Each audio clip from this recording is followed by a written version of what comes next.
Got an assassin and a bruiser top side of the map. Xin Zhao makes a lot of sense to me. Also can take it to Blabber. At the same time, this is a pretty standard draft coming out. It's something you have to have here on the world stage. Blabber liking this top lane, Riv. Slowly coming in. Looks like they're going to get the force flash here on Xantins. He tries to get away from the terror, but he will not. Trying to flee in the right direction, but it's not going to help anyway. The ganks that came through. Blabber flashes to guarantee CC in the first game. 4 on the bot side versus 3, and none of them can see. Blabber's under the turret. It's going to have to be a jump out from Cheetan, and now he's trying to get the safety in the brush. Shots onto Blabber, almost taking him down, but it is such a scatter from Kabum as Cloud9 finally picks up kill number 1. Riev's low. Ignite takes him down from Zazel, and C9 put the pressure on. Yeah, they're going to look to continue the first turret. Hook goes wide, but it still looks like they're ridiculous.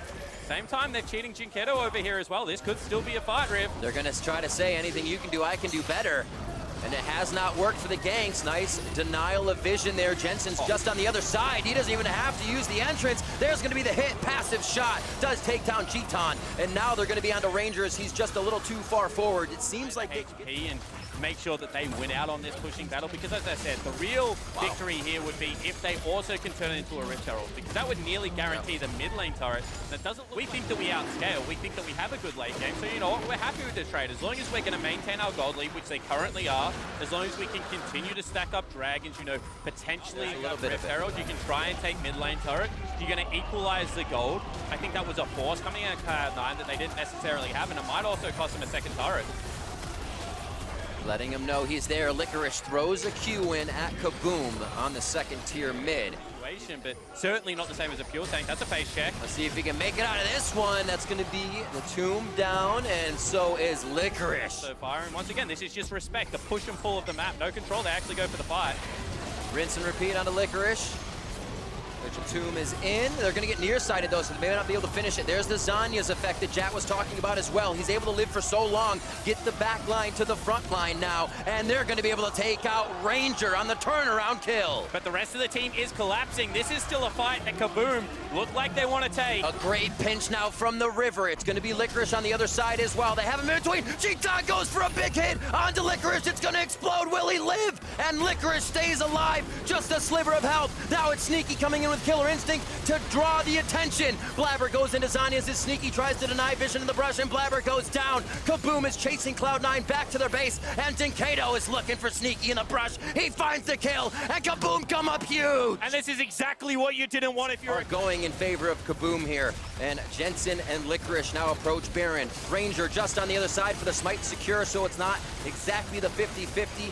Nocturne ult is down even if Blabber comes up in 1 second. Riev close to going down, but he gets the shield and he's safe. That's going to be Xantins low, Cheetan low. They're all in the pit still. Licorice forced to use the stopwatch once again as Jensen starts to take shots.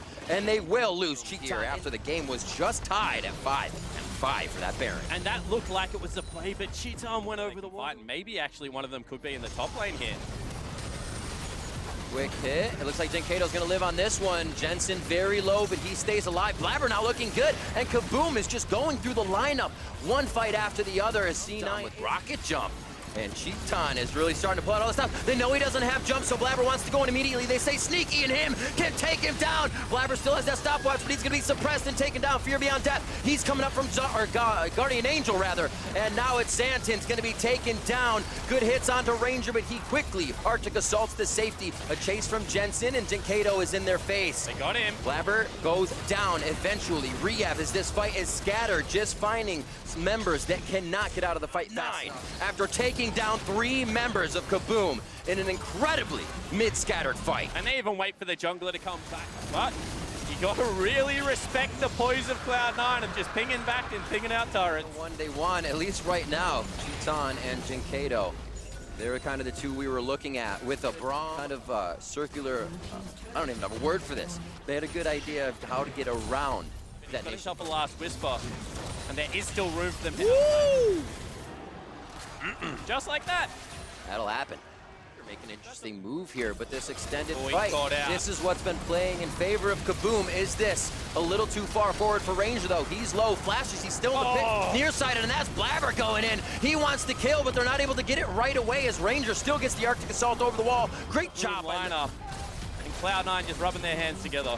20 seconds left on those 2 death timers. Looks like this is all they will get for the mid inhibitor in Kabum's base, and Cloud9 has a nice wave topside. They can start to escalate into the base, flays him outside as well. Oh my God, sneaky into the base! And it looks like the team might be able to save him. He's just on the edge of Lantern. Hook goes out, and the Guardian Angel. It comes up big, even if he would have went down. And Riv, that is the League of Legends trust ball right there. Sneaky says, I'm going in, catch me, baby. And able to get back out successfully. Looks like they want the fight, however. That's something the team had to come in on, and now Kabum can bite back. How much is this fight gonna play in favor of Cloud9? 2 more down for Kabum. 3 are now dead, and they're gonna get on to Xanten to make sure it's the ace and make sure it's the victory for Cloud9. Nexus turrets in their eyes as they start that push. And you gotta respect the gusto. They go for the team fight. It does not work. Cloud9 gonna take the win. Cloud9 again pushed back and forth, but not to the limits this time. Cloud9 in 34 minutes on the Nexus,